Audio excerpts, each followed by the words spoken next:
नमस्कार दोस्तों, wealth sky के एक और नए इंटरेस्टिंग वीडियो में आप सभी लोगों का स्वागत है। मेरा नाम है सुधीर और बात करेंगे इस वीडियो में हम निफ्टी एंड बैंक निफ्टी के बारे में। दोनों के चार्ट को अंडरस्टैंड करेंगे, समझने की कोशिश करेंगे आज जो मार्केट में हुआ उसके बाद कल मार्केट कैसा ट्रेड कर सकता है, इस चीज़ को हम समझने की कोशिश करेंगे। तो जल्दी से इस वीडियो को स्टार्ट करते हैं।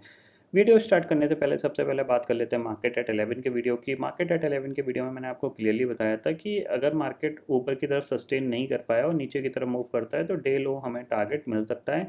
बैंक निफ्टी काफ़ी देर तक ऊपर टिका रहा, बट जैसे ही सेल ऑफ आया सॉरी बट जैसे ही सेल ऑफ आना स्टार्ट हुआ, क्योंकि आप देख सकते हो यहाँ पे क्या था, आपका 5 मिनट का यहाँ पे हाई बना। उसके बाद ये इसी के आसपास ये कामकाज कर रहा था। आप देख रहे हो यहाँ पे ये कामकाज कर रहा, यहाँ कहीं ये कामकाज कर रहा था काफ़ी देर से। ये इसी रेंज में ऊपर नहीं जा पा रहा था।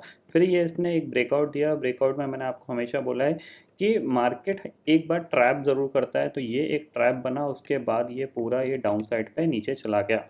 आज काफ़ी लोगों ने मेरे को व्हाट्सएप पे मैसेज किया था, बट मैं रिप्लाई नहीं कर पाया था। कुछ पर्सनल प्रॉब्लम थी, उसकी वजह से मैं रिप्लाई नहीं कर पाया। बट कभी नेक्स्ट टाइम देखते हैं कि कोशिश करूँगा आप लोगों के मैसेज रिप्लाई करूँ। बट आप लोगों को ये सारी चीज़ें मैंने ऑलरेडी सिखाई हैं कि अगर मार्केट ऊपर हम 5 मिनट का हाई बनाता है और अगर ऊपर सस्टेन नहीं कर पाता है तो डे लो का आपका टारगेट होता है।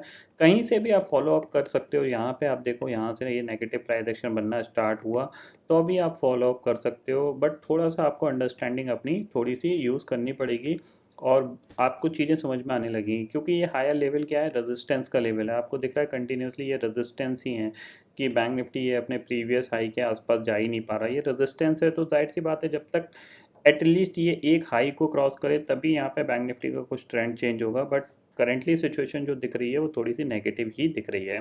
ठीक है, अब कल क्या हो सकता है इस चीज़ को अंडरस्टैंड करते हैं। तो सबसे पहली चीज़ देखो, ऑप्शन चेन डाटा में अगर हम देखें यहाँ पे, तो 19,500 की कॉल पे वही ऑलमोस्ट 1,44,00,000 का ओपन इंटरेस्ट खड़ा हुआ है। पुट पे कितना है, 73 लाख का ओपन इंटरेस्ट। 19,400 की बात करते हैं तो 19,400 की कॉल पे 53 लाख का ओपन इंटरेस्ट है। पुट पे 1,05,00,000 का ओपन इंटरेस्ट है। ठीक है, अब प्राइस को समझने की कोशिश करते हैं। तो प्राइस को समझने के लिए हम चलते हैं डे चार्ट पे। ठीक है, ये डे चार्ट है आपका। अब यहाँ पे आप देखो, डे चार्ट पे मैंने आपको डे चार्ट पे एक इम्पॉर्टेंट लेवल बता रखा है। वो क्या है आपका, ये। ठीक है, 19,300। अभी तक मार्केट ने इसको क्रॉस नहीं कर पाया है। बेसिकली क्या था कि ये जो ब्रेकआउट हुआ था, इस ब्रेकआउट पे जो लोग लॉन्ग थे उनका स्टॉप लॉस ये है। ठीक है ना, यानी अभी भी इनको एक्सपेक्टेशंस ये है कि निफ्टी ऊपर जाएगा। तो जब तक ये हाई क्रॉस नहीं होता, क्योंकि जाहिर सी बात है इनको प्रॉफिट कब मिलेगा, जब 19,500 के ऊपर निफ्टी मूव करना स्टार्ट करेगा। अदरवाइज क्योंकि यहाँ पे क्या है कि किसी ने मान लीजिए 19,450 पे लॉन्ग किया, किसी ने 470 पे, किसी ने 500 ब्रेक होने पे किया था, तो उनको अभी कोई प्रॉफिट नहीं है। बस वो ब्रेक इवन पे है या फिर छोटे मोटे लॉस में है। उनका स्टॉप लॉस ये है। तो ये जिस दिन टिकर होगा उस दिन आपको एक शार्प सेलिंग देखने को मिल जाएगी आपको। तो कहीं ना कहीं मार्केट इसके लिए प्रिपेयर हो रहा है, ये चीज़ आप क्लियरली समझ लीजिए। हो सकता है अगले 3-4 ट्रेडिंग सेशन में आपको ये लेवल ब्रेक होता हुआ दिखाई दे सकता है। ठीक है, इतना आपको क्लियरली समझ में आ गया। अब कल क्या हो सकता है उसके हिसाब से देखें, तो यहाँ पे 5 मिनट के चार्ट पे चलते हैं। तो आज के दिन में क्या हुआ निफ्टी का हम एग्जैक्टली समझते हैं। तो जाहिर सी बात है ये हायर लेवल आपके पास ये एक रेजिस्टेंस का एरिया है। ठीक है ना, ठीक है, 19,500 आपके पास एक रेजिस्टेंस एरिया है। नीचे की तरफ आपके पास ये गैप है जो इसने आज क्रिएट किया।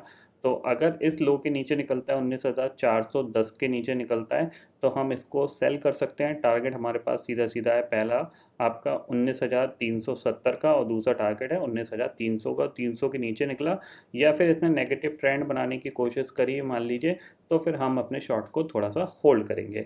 बाइंग की बात हम तभी करेंगे जब हमारे पास 19,530 के ऊपर निफ्टी ट्रेड करना स्टार्ट करेगा, तभी हम यहाँ पे बाय का प्लान करेंगे। अदरवाइज़ यहाँ पे थोड़ा सा मार्केट इसी रेंज में टाइम पास कर सकता है। ठीक है, खासकर निफ्टी। निफ्टी को जो सबसे अच्छा सपोर्ट मिल रहा है वो रिलायंस की वजह से मिल रहा है, क्योंकि रिलायंस धीरे धीरे लाइफ टाइम हाई पे जा रहा है। एक बार वो लाइफ टाइम हाई हिट कर दे तो उसके बाद हो सकता है निफ्टी आपका थोड़ा सा प्रॉफिट बुकिंग में आ सकता है। बट बैंक निफ्टी में तो जाहिर सी बात है कंटिन्यूसली प्रॉफिट बुकिंग चल रही है। अगर आप डे चार्ट पे देखोगे तो डे चार्ट पे आपको यहाँ पे आप देख सकते हो। ठीक है, डे चार्ट पे आपको दिख रहा है कंटिन्यूसली ये पिछले 3 दिन से आपकी ऑलमोस्ट, अगर इस कैंडल को हटा दें तो 1 2 3 4 5 कैंडल आपकी यहाँ पे कैसी बन रही है, रेड बन रही है। दूसरा आपको यहाँ पे ये पोल हो गया, ये आपका फ्लैग हो गया, आपको ये दिख रहा है, इसका ब्रेकआउट भी हो सकता है यहाँ पे। बट फिलहाल जो सिचुएशन दिख रही है कि बैंक निफ्टी क्या कर रहा है, अपने किसी भी प्रीवियस हाई को अभी तक ये निकाल नहीं पा रहा है, वहाँ पे रेजिस्टेंस फेस कर रहा है और एक नया लो बना रहा है, ठीक है। बट सेलिंग को इतनी फास्ट नहीं आ रही है, कहीं ना कहीं जो निफ्टी होल्ड कर रहा है उसकी वजह से इतनी फास्ट सेलिंग हमें देखने को नहीं मिल रही है, ठीक है।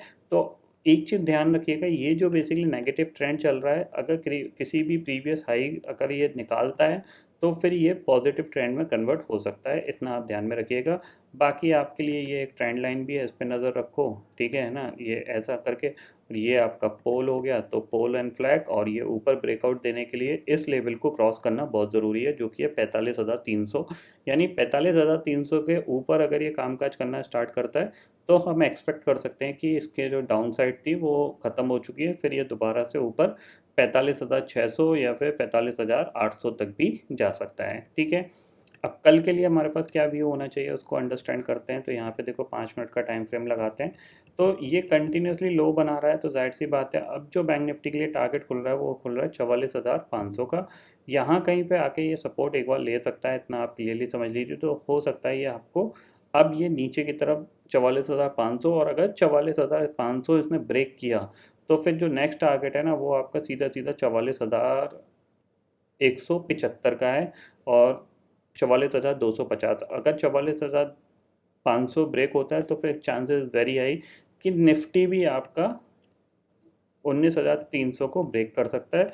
और जैसे 19,300 ब्रेक होगा तो मैंने आपको बताया करीब करीब 100-150 पॉइंट का मूवमेंट तो बहुत फास्ट यहाँ पे हो सकता है। अब ये 1 या 2 दिन में ऐसा पॉसिबल है कि हो सकता है, तो उस पर आप थोड़ा सा ध्यान रखिएगा, क्योंकि कंटिन्यूसली निफ्टी होल्ड करने की कोशिश कर रहा है, बैंक निफ्टी नीचे ड्रैग हो रहा है, ठीक है। ग्लोबल मार्केट की सिचुएशन देख लेते हैं। करंटली अगर हम इंडेक्सेस फ्यूचर्स में जाते हैं तो हमें ग्लोबल मार्केट देखने को मिल रहा है, डाउ फ्यूचर करीब 120 पॉइंट और नैस्डैक फ्यूचर 22 पॉइंट ऊपर कामकाज कर रहे हैं। तो कोई ज़्यादा बड़ी नेगेटिविटी या बहुत ज़्यादा बड़ी पॉजिटिविटी हमें देखने को फिलहाल नहीं मिल रही है ग्लोबल मार्केट में। तो देखते हैं कैसा वो ट्रेड करते हैं। अगर वो, देखो सिंपल सी चीज़ है, आपको नैस्डैक पे ज़्यादा ध्यान रखना है। अगर नैस्डैक में कोई बड़ा मूवमेंट देखने को मिलता है 100-150 पॉइंट का, तो ही हम जाके पॉजिटिव होंगे, अदरवाइज हम कंसोलिडेशन टू नेगेटिव यहाँ पे ट्रेड करते हुए दिखाई देंगे। तो ये पॉइंट आपको यहाँ पे ध्यान रखना है, ठीक है। तो आई होप दोस्तों ये पर्टिकुलर डाटा आपको समझ में आ गया होगा। दोस्तों फिलहाल इस वीडियो में इतना ही है। आई होप ये वीडियो आपको पसंद आएगा। वीडियो पसंद आता है तो लाइक और शेयर ज़रूर करिएगा, और चैनल को जो सब्सक्राइब कर लीजिए, क्योंकि मैं सुधीर लेके आता रहूँगा हर दिन आपके लिए नए नए वीडियो। इसी के साथ शुक्रिया दोस्तों, जय हिंद।